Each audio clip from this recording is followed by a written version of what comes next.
nobody else. No, I ain't tryna be like nobody else. No, I ain't tryna be like nobody else. Cause I'm having too much fun tryna be myself. No, I'm not the type of chick that like to follow trends. I got a small circle, no, don't need a lot of friends. You know I gotta get this money cause I like to spend. I see you haters watching, so I just give you a grin. Hey guys, I'm Sugar Lamdime. I'm here with another episode of Justheretovent. So obviously I'm coming to talk to y'all, well not obviously, but what I'm coming to talk to y'all about is the Katt Williams interview that he did with Shannon Sharp. Because first of all, 2024 just started and you know controversy is already on the way. I know this is election year as well, and election years always make me nervous because it's just like, who knows what, I fear the worst. Like we never know what we have coming. Yeah, but anyway, moving on back to Katt Williams. Really quick, my thoughts on the interview. I feel like it was a good interview. I did feel like Shannon Sharp could have asked a few more questions that maybe I was interested in, or do some follow-ups to things that he did say, you know, kind of, I don't know. But besides that, I didn't necessarily feel like Katt Williams was coming at anybody. I feel like he was, you know, just basically talking back about what people have already spoken about on him, and he was just kind of like, you know, saying his side, speaking his piece. He definitely was coming for Kevin Hart. Tyler Perry caught a stray. He said something about Steve Harvey. He said something about Cedric the Entertainer, stealing a joke from him. Like, it was just getting crazy. I'm trying to think. I feel like he said something about somebody else too. Like, I don't remember. I think he said Diddy kept asking him, like, he's aggressive, like he'll keep asking you to come to the parties, but he said he never indulged. Then he said something about him and Ludacris, and Ludacris supposedly had took this money and he got an ugly light-skinned face wife, and I'm just like, whoa, like, why is you coming at Ludacris' wife? That's a woman. That they got like kids, that's his wife, like they got a family. Like, I don't know, that part was a little bit crazy to me, but everything else is, I just felt like he was just kind of just talking about himself. He was big enough earthquake, but he definitely said that nigga was illiterate. Like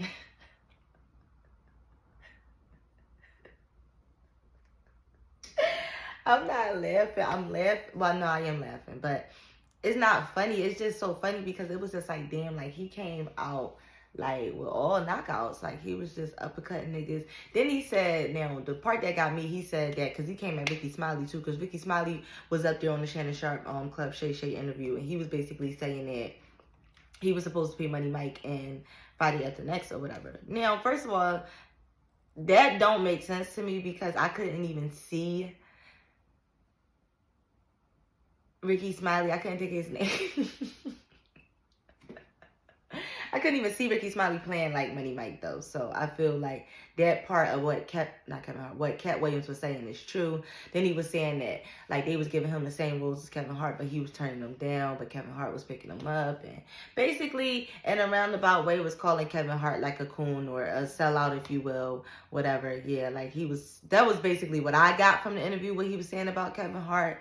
And, you know, basically some people decide to sell out and some people don't. He said that he moved out of his house when he was like 12, 13 years old. Like, I guess he didn't have a good relationship with his dad. He has 7 kids that he's adopted. He is single. He's not in a relationship. I don't know. I definitely learned a lot of things about him, if it's all true. He said he's never done drugs besides smoking weed and some nicotine. Which, you know, they definitely have said he's on drugs. But the reason why I'm more apt to believe some of the stuff that he says is just because, like, you know, that same thing did happen with Dave Chappelle, where they was trying to say he was crazy, he lost his mind, he was doing drugs, he was whatever, you know, when he didn't want to take that $50 million. And if somebody don't take $50 million to the outside world, you know, you would look crazy or appear to be off your rocker, you know, because it's like, why would you turn that money down? But you don't know what they're asking you for in return for that, and it just might not be worth the money sometimes, you know. And I feel like that was also a part of what Katt Williams was trying to say in his, I keep getting ready to call him Kevin Hart, but Katt Williams was trying to say in his interview that it's like everything not always worth the money, you know what I'm saying? And I definitely can understand that sometimes, you know, for sure. Certain things, yeah, I mean, it's just not worth the money. But yeah, so that was his interview. That's pretty much all I really wanted to come talk to y'all about. I never really got a chance to do none of the reviews for Basketball Wives like I did tell y'all I was going to do last year. But what I will say is the people that I did enjoy on the show. I did like Danielle. I watched this person called, her channel is called Color Me Pink. I think her name Keisha. And she did an interview with the girl Danielle. And I watched that. And I feel like, you know, Danielle seems like she's coming off authentic and real. But, you know, sometimes you just never know a whole situation when you're not in it. And you don't know behind the scenes of what's going on. But what I do know is that I do feel like Morgan probably is fake. And, you know, she even said it herself, like, in one of her confessionals, like, oh, you know, I'm going to come here because it's beneficial to me, talking about one of Ashley's events. And it's just like, for you to say stuff like that, it does kind of paint a small idea of the type of person that you are. That is type of a character thing for me, what I see. Mackenzie's just like a non-factor. I don't,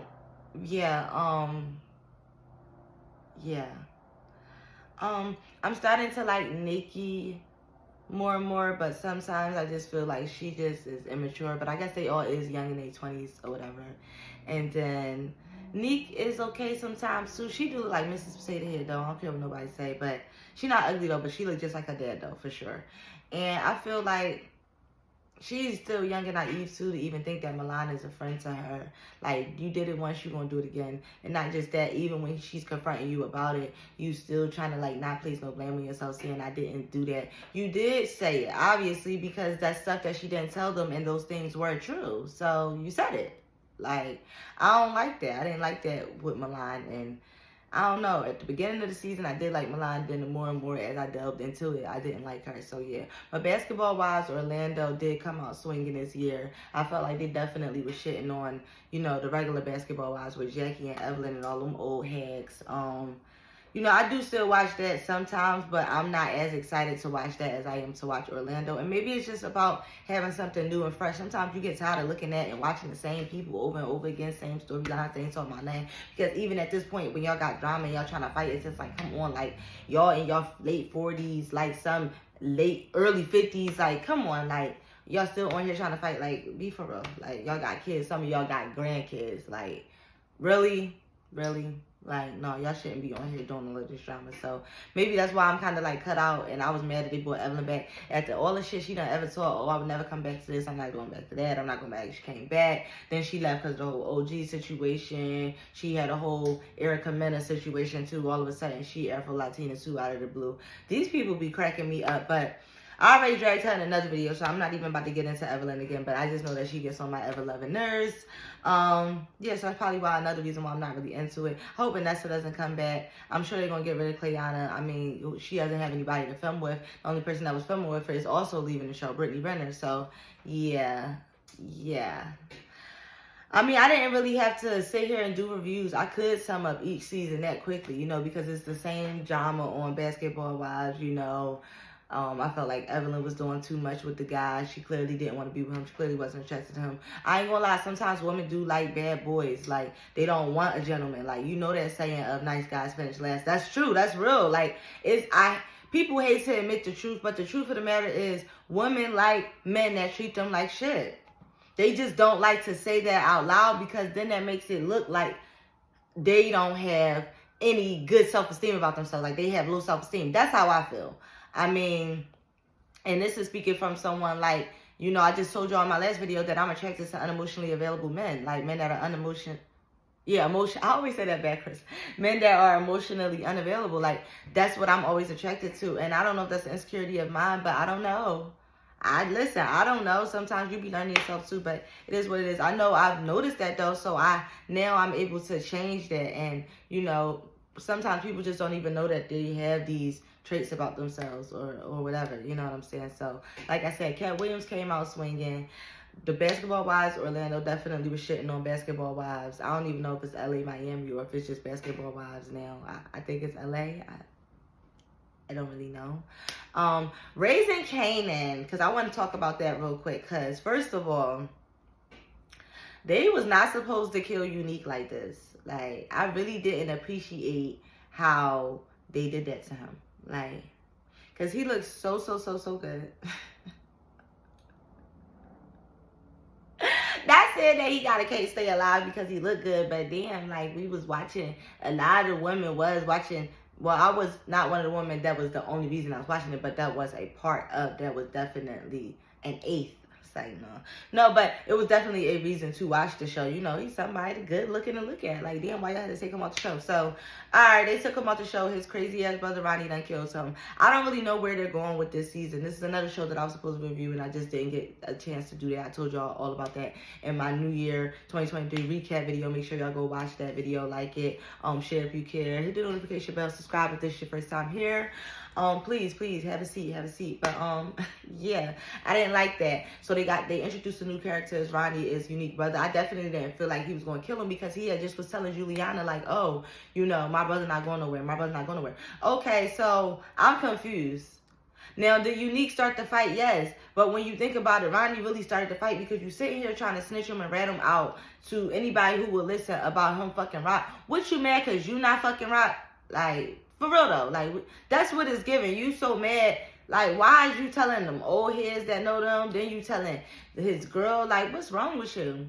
He letting you stay in his crib. You trying to hurry up and get on some work. Nigga, you just got out of jail. Like, that's what's wrong with y'all niggas. Like, y'all be in a rush to go back to jail. Like, you just got out. You already want to put your hands on some heroin. Like, anyway, with this four-eyed, yo, this lady Color Me Pink, who channel I watch, because I just like listening to her talk. She's funny. She gonna say, call this man the Black Jeffrey Dahmer. I scream. They be calling this man Jason, like. But no, like, Raising Kanan, I told y'all this before, and I'm not saying this because, you know, whatever. Out of all of the spinoffs, Raising Kanan is my favorite spinoff. Like, and even though Ghost is a strong second, I really like Raising Kanan, because I'm like what they're able to do with, you know, we already know the ending of these characters, but we still is interested in seeing, like, how they got to where they are. And, you know, it's just, whoever's doing the writing is doing an excellent job. They're doing a good acting job. Now, I'm not going to lie. And he is sweetheart. I seen him do the interview on the Crew Has It, which is another podcast that I watch.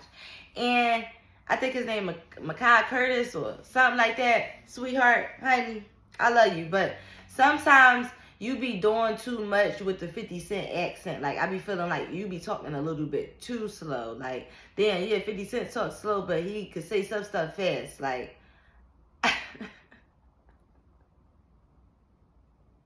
but besides that, you're doing a great job. And Jukebox is doing a good job. She's probably one of my favorite characters on the show.